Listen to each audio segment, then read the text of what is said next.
Bueno, esta vez vamos a estar hablando de las formas farmacéuticas líquidas. Eh, Tenemos que definirlas normalmente como disoluciones, si son formas homogéneas, y como formas heterogéneas también tenemos las emulsiones, suspensiones, que contienen uno o más principios activos con un vehículo. Durante esta sesión estaremos desarrollando las fórmulas homogéneas. Eh, pero también podemos mencionar que entre ellas podemos distinguir las soluciones, emulsiones, suspensiones heterogéneas, polvos granulados para disoluciones y suspensiones orales, gotas orales, polvos para gotas orales, jarabes, polvos granulados para jarabes. No lo hemos mencionado aquí, pero también están las soluciones hidroalcohólicas, elixires, tinturas, espíritus.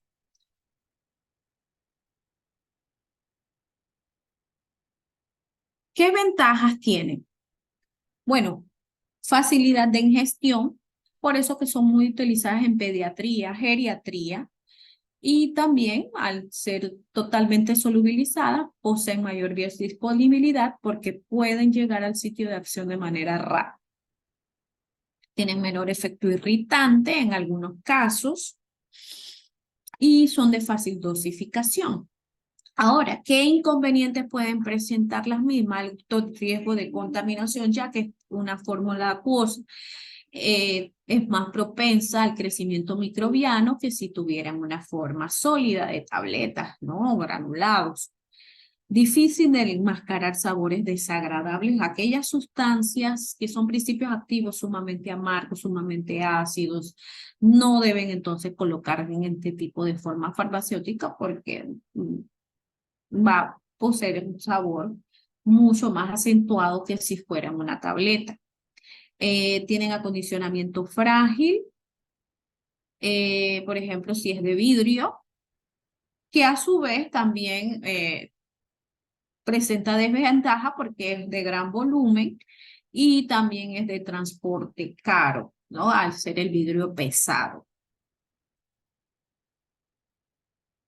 Sistemas homogéneos son los que estamos viendo a continuación y entre ellos podemos mencionar soluciones, jarabes, infusiones, ¿sí? Soluciones pueden ser líquidos o sólidos disueltos en agua, jarabes, altas concentraciones de azúcar, por lo menos 80% en agua.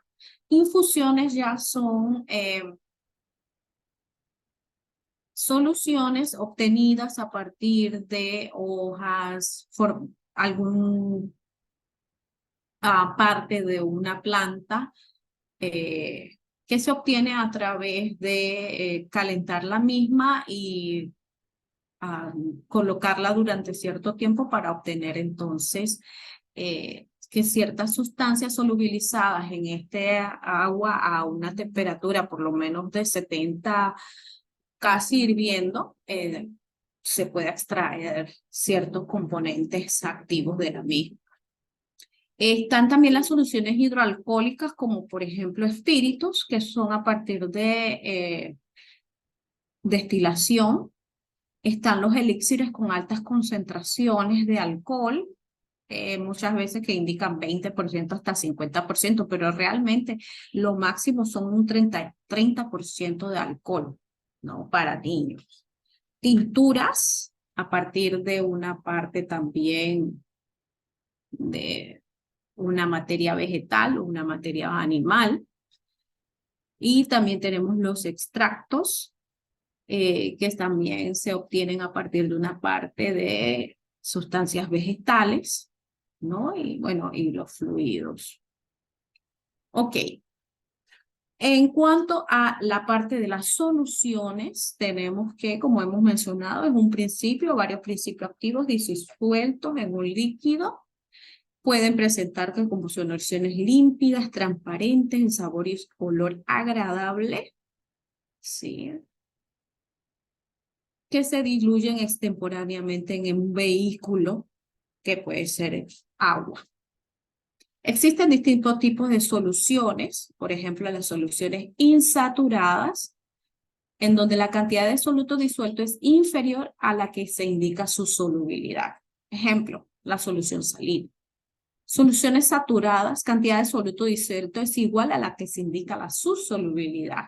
En este caso puede ser el mismo jarabe porque tiene altas concentraciones de azúcar en agua, ¿sí? Y ya soluciones sobresaturadas, que no son las adecuadas, porque la cantidad de soluto es mayor a la que te indica su solubilidad. Prácticamente, si se le adiciona una cantidad arriba, puede ejercer el efecto de precipitar todo aquel material que está solubilizado, ¿sí? Entonces, aquí solamente una representación gráfica de las soluciones desde las insaturadas hasta las sobresaturadas. ¿Sí? Dentro de ellas tenemos todo lo que son soluciones, todo lo que son jarabes, elixires. Ok, vamos a ver las definiciones de cada uno de los jarabes. Preparación acuosa de uso oral caracterizada por un sabor dulce y consistencia viscosa. Pueden contener sacarosa en una concentración al menos de 45%, pero aquí lo que hemos visto que hemos preparado jarabes hasta con 80% de azúcar sacarosa. Su sabor dulce se puede obtener también utilizando polioles o agentes edulcorantes. Tenemos la sacarina, tenemos otros tipos de sustancias que también pueden ser sintéticas para como sabor endulzante.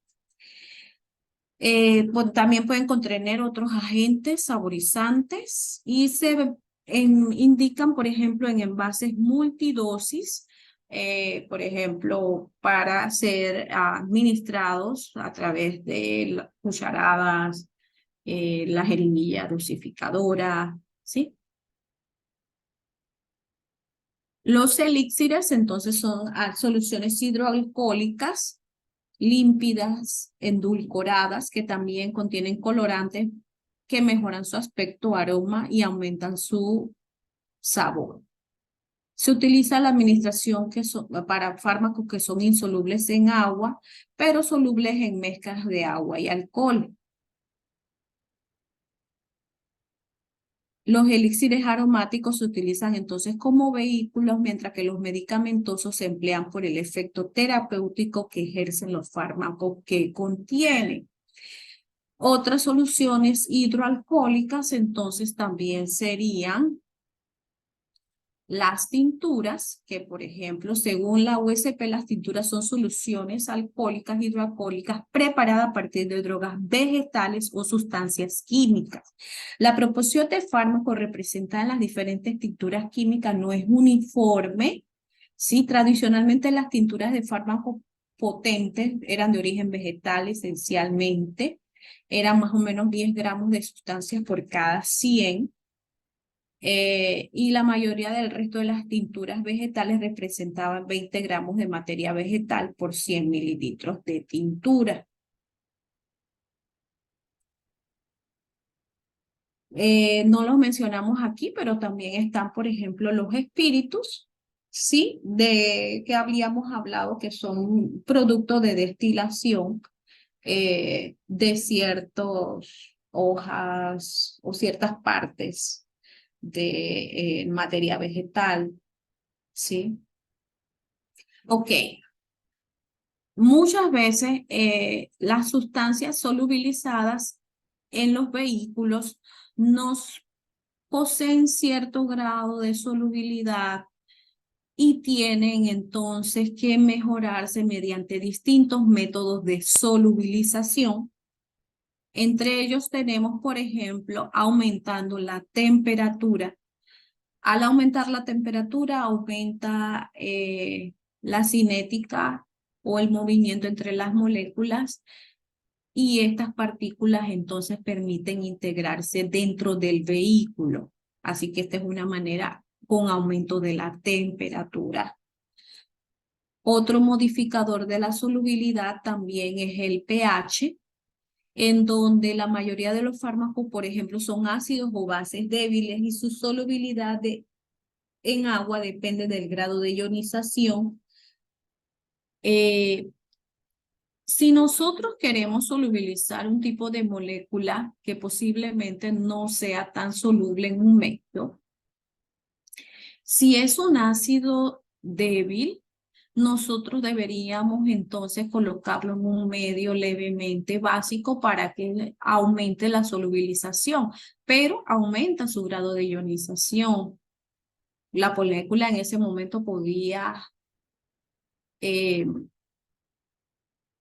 no estar en su mayor estabilidad o podría estar en otro grado de ionización, por eso es que están los distintos pKa que próximamente los van a ver.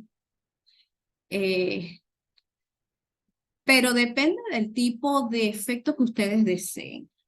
Si ustedes desean que ese ácido débil se solubilice un poco más, se colocarían en ese medio un poquito más básico y eso ayudaría a la solubilización de la molécula, solamente que había que ver si ella es estable ya en este grado de disociación.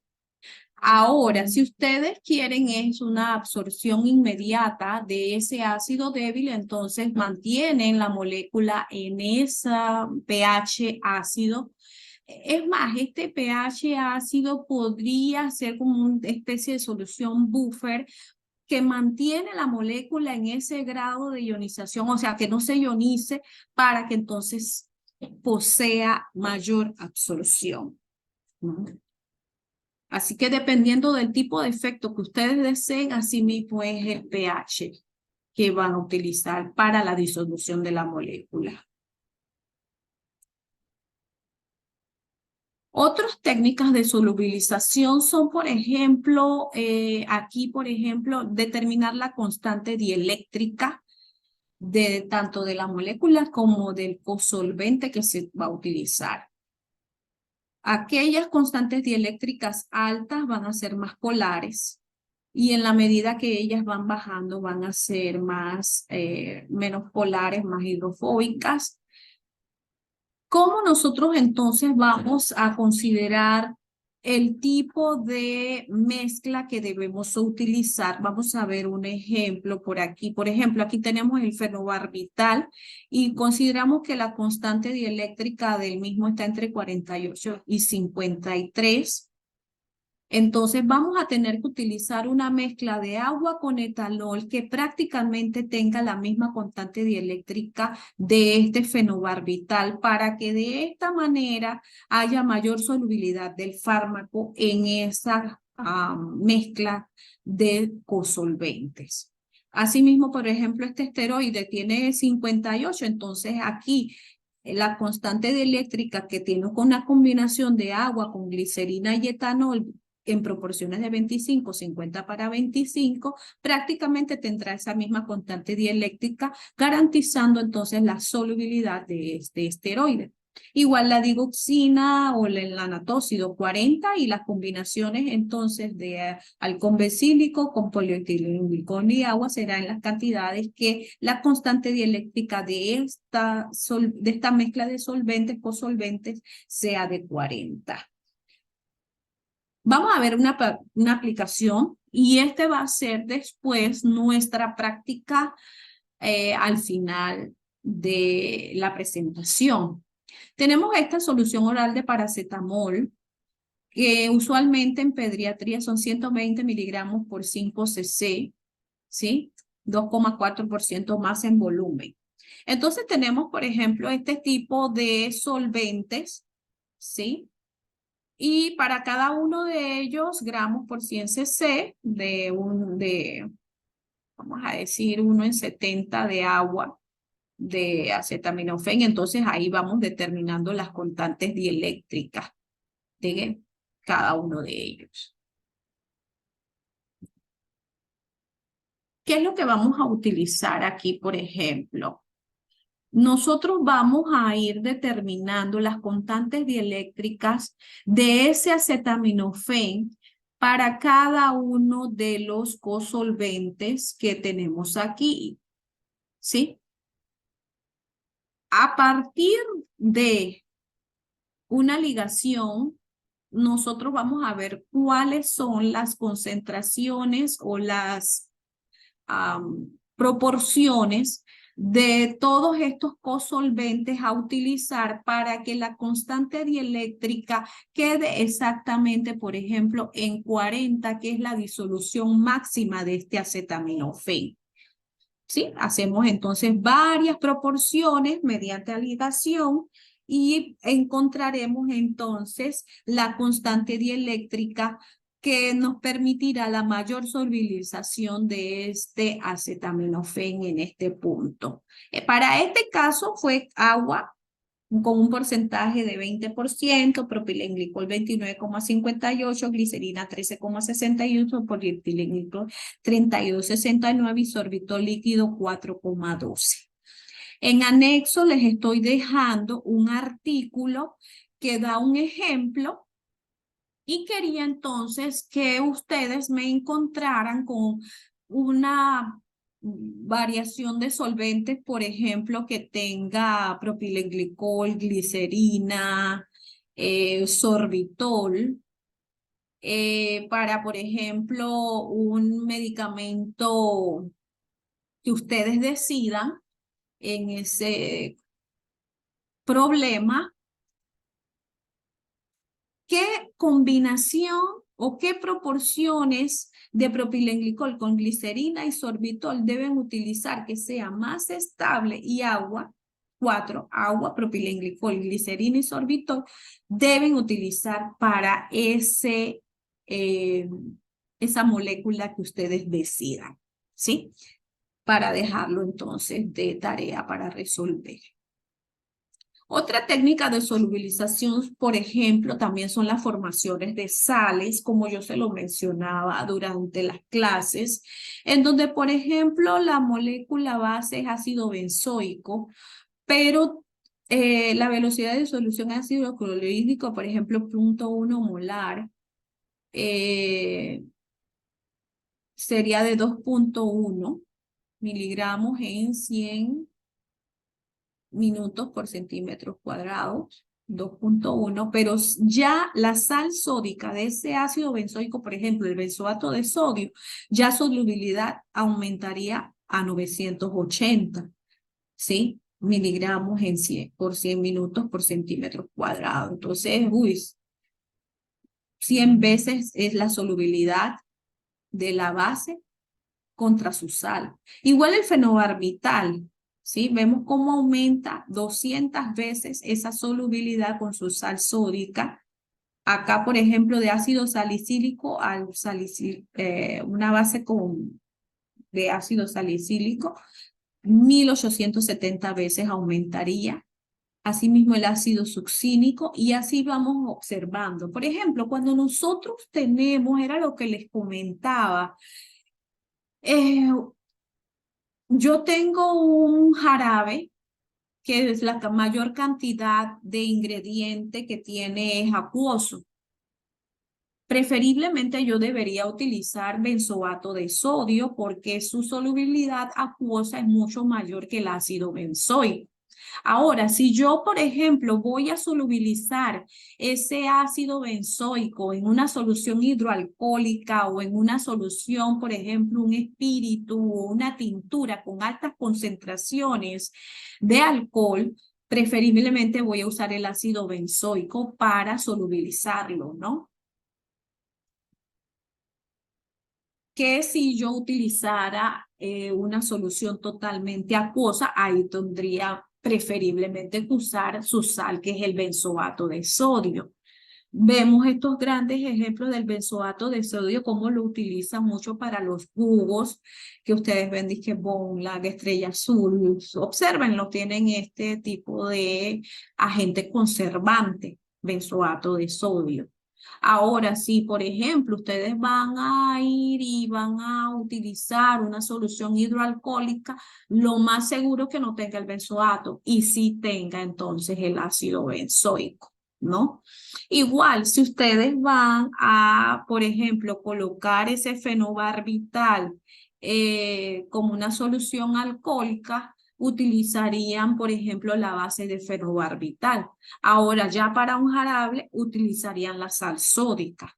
Y así se van bien, o sea, el grado de solubilidad va a depender del tipo de preparación, ya sea alcohólica o hidroalcohólica, ¿sí?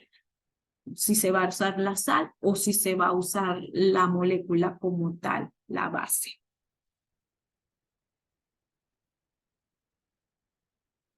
Otras técnicas de solubilización también es el uso, por ejemplo, de agentes tensioactivos. Los agentes tensioactivos por lo menos se utilizan en soluciones de aceite y agua para unir la parte de aceite con la parte acuosa, ¿sí? Pero también estos agentes tensioactivos empleados en soluciones acuosas permiten que la molécula o la sustancia se integre mejor dentro de la parte acuosa. Próximamente, cuando entren a los cursos de físico-farmacia, van a estudiar el ángulo de reposo de los fármacos y van a ver que este ángulo que se disminuye con la presencia de agentes tensioactivos, lo que va a permitir entonces al reducirlo, reduce como, yo les podría decir que reduce eh, esa separación que hay entre la partícula y el medio que la rodea. Y eso permite la mayor integración al medio, ¿sí? Así que el agente tensioactivo, disminuyendo ese ángulo de reposo, que posteriormente lo estudiaremos, permite esa mayor integración. También tenemos la formación de complejos. Por ejemplo, podemos a un paracetamol o a un antibiótico adicionar, formar complejos como por ejemplo con la polidinilpirrolidona o por ejemplo acetaminofén junto con cafeína. También formamos complejos que van a permitir entonces que este principio activo se integre mejor con la fase acuosa al formar otros tipos de cadenas que permiten entonces la integración con el vehículo en donde van a ser diluidos. Y todas estas maneras permiten una mayor solubilización y hasta muchas veces también permiten que la molécula entre a los sitios de acción de una manera que encajen mejor. Acuérdense que esto es llave cerradura y permitirá entonces que tengan un mejor efecto en esa diana o en ese sitio de acción.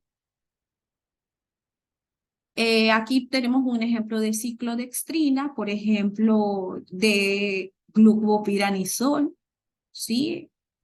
Unidos, ¿sí? A estos sitios en donde la parte hidrofóbica quedaría más o menos en la parte de adentro, permitiendo que los espacios de afuera entonces sean hidrofílicos y entonces se integren mejor al vehículo que también va a ser hidrofílico, ¿no? Entonces se forman ese tipo de complejos que va a permitir la integración del fármaco. ¿Ok? Quiero comentarles que muchas veces nosotros tomamos la decisión de mezclar una sustancia con otro porque, bueno, en la clase simplemente se nos dijo que había que mezclar tal sustancia, vamos a decir un acetaminofén, con un propilenglicol, con una glicerina, y lo hacemos de forma mecánica. No lo hagamos más de manera mecánica. Cada vez que nosotros vayamos a desarrollar una fórmula, es necesario conocer, como hemos ido viendo a través de todas estas clases, cuál es la solubilidad de la sustancia, cuál es el punto de fusión, cuál es el punto de ebullición, porque son características físico-químicas que nos permitirán conocer la integración de la sustancia al vehículo para su mayor estabilidad.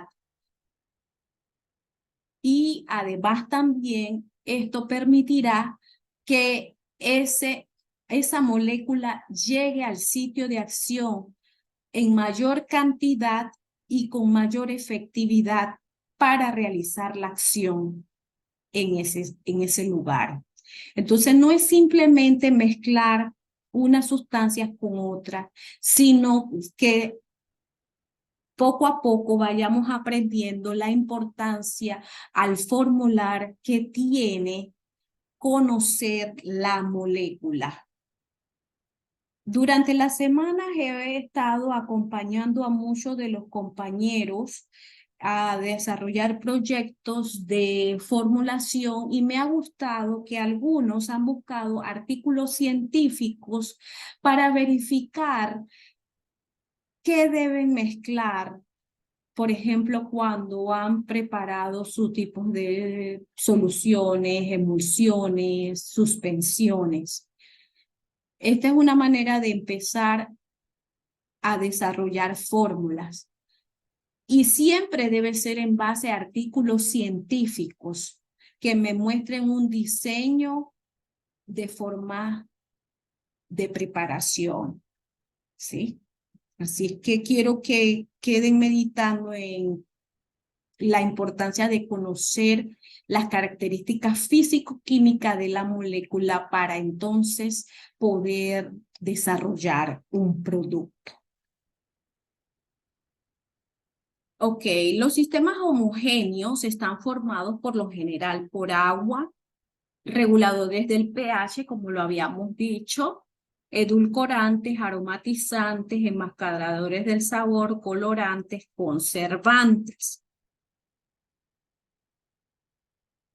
En el caso del agua, es importante saber que para la formulación de cualquier tipo de forma farmacéutica cosmética, se prefiere el agua de uso farmacéutico, ya sea purificada, altamente purificada, y en el caso de sistemas estériles como son inyectables, entonces se utiliza el agua para inyección. Las especificaciones del agua aparecen en la farmacopea, ¿sí? Están las distintas, por ejemplo, para la farmacopea europea, japonesa, USP, ¿sí? El pH debe estar entre 5 y 7, ¿sí? ¿Sí? La cantidad de cloruro menor de 0.5, sulfatos, ¿sí? Debe cumplir también con las especificaciones, no debe poseer altas cantidades, ¿sí? La farmacopea indica cuáles son las pruebas. Amonio también, ¿sí? 0.2, menor de 0.05, ¿sí? Calcio y magnesio también debe estar libre, ¿sí? De estos minerales, por eso se usan aguas destiladas, aguas ultrapurificadas, los nitratos menor de 0.2, nitritos también, en las concentraciones y las pruebas que se deben realizar para verificar que sea un agua de uso farmacéutico. La conductividad debe ser menor de 1.3, ¿sí? Debe cumplir con las pruebas de sustancias oxidables, los sólidos en partes por millón menores de 10, ¿sí? Y otras pruebas, por ejemplo, aquí metales pesados, también entonces debe estar dentro de las concentraciones que indica la farmacopea. El agua de uso farmacéutico debe ser almacenada de manera que la misma se mantenga en constante circulación. No debe pararse. Muchas veces agua parada, a veces solamente indican que puede quedar allí prácticamente 12, 24 horas. La farmacopea ha ido reduciendo estos tiempos en que el agua estancada se pueda mantener, porque es propensa a el crecimiento bacteriano inmediato. Entonces, por ejemplo, si nosotros alimentamos el agua, por ejemplo, del grifo, por lo general pasamos por cartuchos o filtros de 1 micrómetro, ¿sí? Y vamos pasando, por ejemplo, aquí al área reservorio, ¿sí? De allí también, por ejemplo, nosotros podemos pasarlo por un intercambiador de calor, por una luz ultravioleta, un generador de ozono, y así nos vamos entonces pasando por los filtros para recircular constantemente este agua.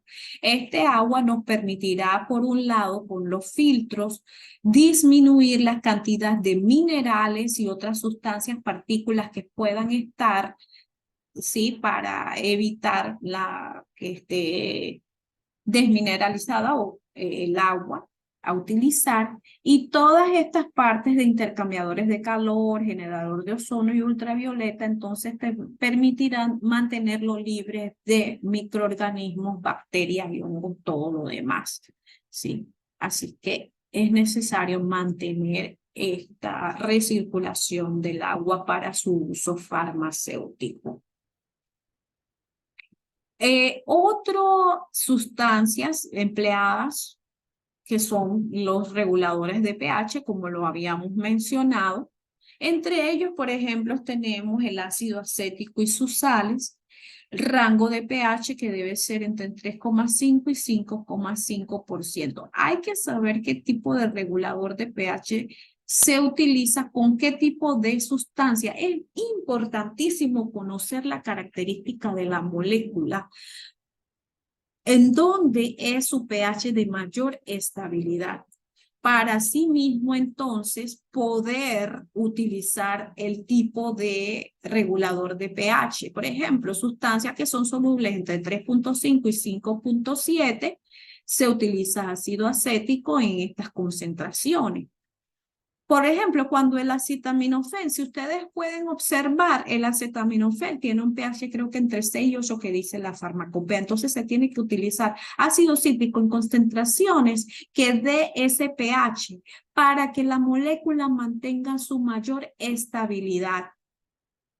O ácido glutámico, entonces uno verifica las sustancias que van a mantener su mayor estabilidad entre 8,2 y 10,2, y allí entonces es que se van a utilizar ese tipo de sustancia, o ácido fosfórico, ¿sí? Concentraciones entre 0,8 y 2 van a dar entonces un rango de pH entre 6 y 8,2, pero hay que verificar cuál es la estabilidad de la molécula para poderla entonces, según el tipo de estabilidad, a sí mismo, y también el grado de ionización. Debemos conocer tanto el pKa como el pKb de la sustancia para saber si la queremos en su forma básica o que ella se ionice hasta cierto punto para su solubilidad y posteriormente su absorción, ¿sí? Pero antes de nosotros formular o desarrollar, tenemos que hacer una investigación de la molécula. Cuando estamos seguros cuál es el medio de solubilización y el pH, entonces procederemos entonces a desarrollar la fórmula. Otro tipo de sustancias empleados son los edulcorantes. Los edulcorantes deben ser aprobados, ¿sí? Y por ejemplo tenemos acesulfame, ¿sí? Y cada uno de esos edulcorantes también debemos verificar sus características físico-químicas, porque por ejemplo acesulfame tiene baja estabilidad cuando hay un pH entre 4, o sea, fuera de estos valores 4 y 5 tiene baja estabilidad. Entonces el pH donde él tiene mayor estabilidad, estas sustancias, es entre estas, así que debe utilizarse en este tipo de pH. Poco soluble en agua, y aumenta su solubilidad en este tipo de medio. Así que todo esto también debe ser verificado para cada una de las sustancias. El ciclamato de sodio, que es otro edulcorante, entonces un sabor amargo se utiliza, por ejemplo, cuando se utilizan sabores amargos y es estable en medio ácido y al calor. Entonces, dependiendo de la estabilidad del edulcorante, asimismo se va a utilizar. Inclusive, dependiendo del tipo de sustancia que se quiere enmascarar, asimismo va a ser el edulcorante que vamos a utilizar. La sacarina es altamente utilizada en jarabes para no utilizar concentraciones tan altas de azúcar. Posee un tabel metálico residual, ¿no? Pero debe utilizarse en concentraciones de 0.02 a 0.05%. Y aquí tenemos esta, la sacarina base. Ahora, la sacarina sódica, entonces esta se debe usar entre 0.04 y 0.25%. Y también esta sacarina podría ser utilizada en soluciones un poco más hidroalcohólicas que esta sacarina sódica, en soluciones con mayor cantidad de agua porque es su sal, ¿sí? Entonces, todas estas características físico-químicas debemos conocerlas por parte de la molécula para crear una preparación de mayor estabilidad. Los aromatizantes, ¿sí? Dentro de los sistemas homogéneos, los aromatizantes van a ser utilizados según lo que nosotros querramos enmascarar. Para eso tenemos que saber que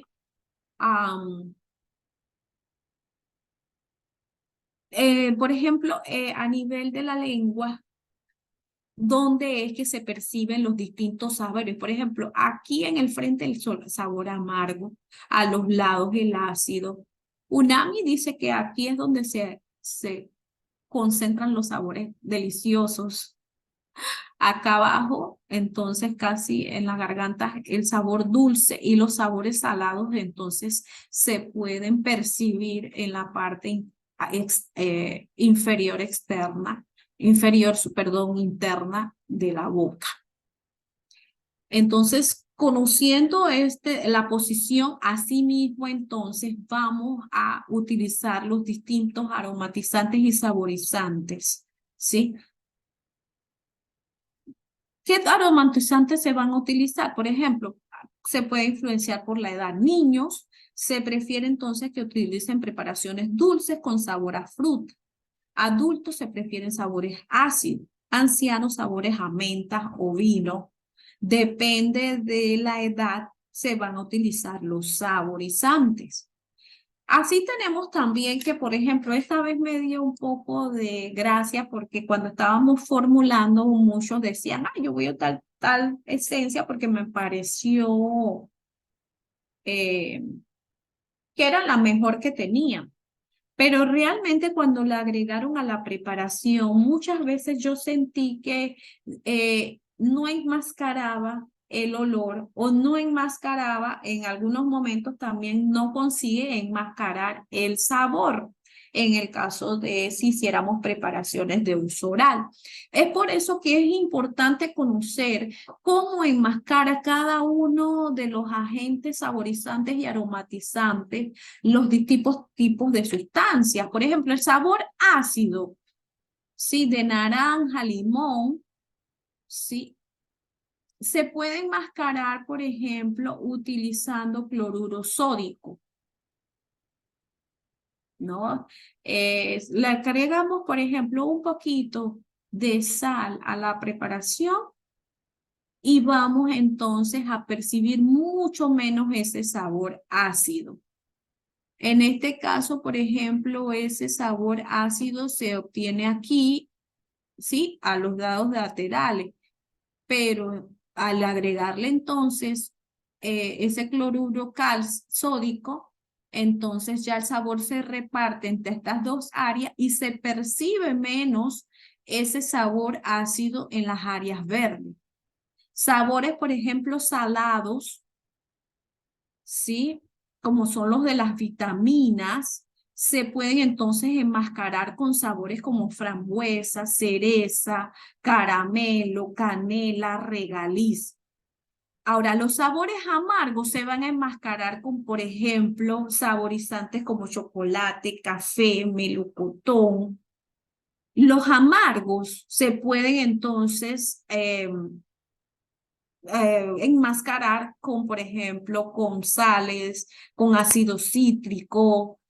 Acá, por ejemplo, sabores amargos también se pueden enmascarar con aceites de naranja y también aumentando la viscosidad de la preparación, ¿no? Así que esto todo de la química del sabor, la química de los sentidos va a influir muchísimo en el tipo de saborizante y aromatizante que van a utilizar para la preparación. Existen infinidad de artículos científicos que hablan de este tema. Sería bueno que el día de mañana, si ustedes son formuladores o preparadores, también puedan acceder a este tipo de información científica porque les va a permitir escoger saborizantes, aromatizantes que las personas han escogido a nivel de estudios científicos y eso les va a permitir que sus preparaciones sean de mayor aceptación al público. Otro tipo también son los colorantes. Los colorantes deben ser aprobados por los códigos federales de la FDA y las farmacopeas. Los colorantes ofrecen un color consistente, apariencia agradable, mejoran la eficacia de la preparación, ayudan a la identificación de muchas formas farmacéuticas, previenen la degradación de algunos componentes ya que están dentro de un tipo de color que los puede proteger de los, qué sé yo, el ambiente, la luz, ¿no? Aquí tenemos, por ejemplo, los distintos tipos de colorantes y recuerden que cada uno debe ser aprobado por la FDA.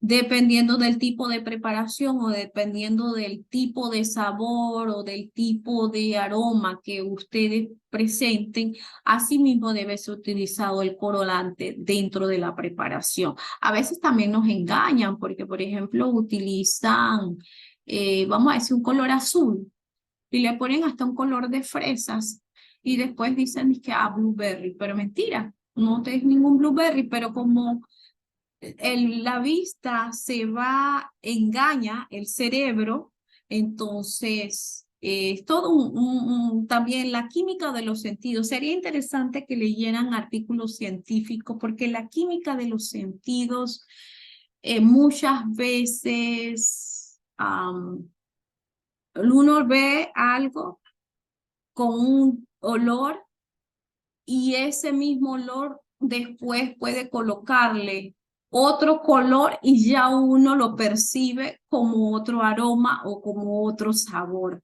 ¿sí? Pero depende entonces todo de los sentidos, cómo son percibidos.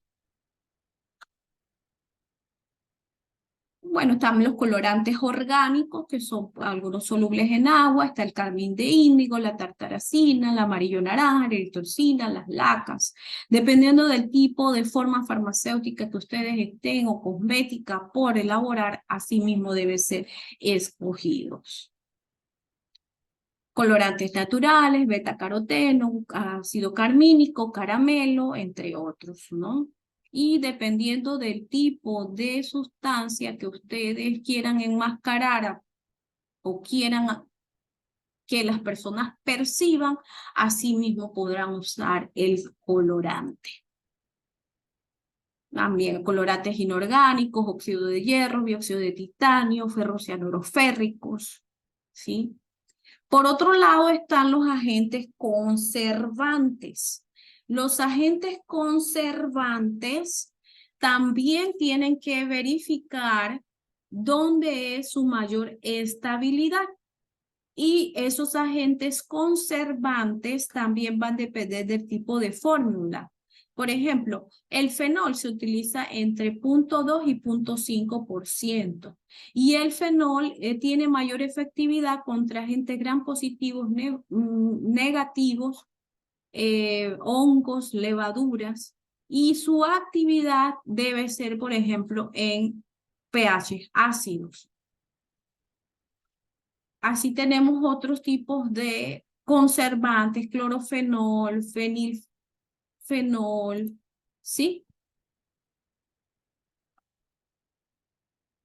Aquí, por ejemplo, el que he mencionado bastante, ácido benzoico y sus sales, se utilizan en concentraciones de 0,1 a 0,3 y sirven más siempre para gram positivos y hongos. Y el pH de mayor actividad es menor de 4,5.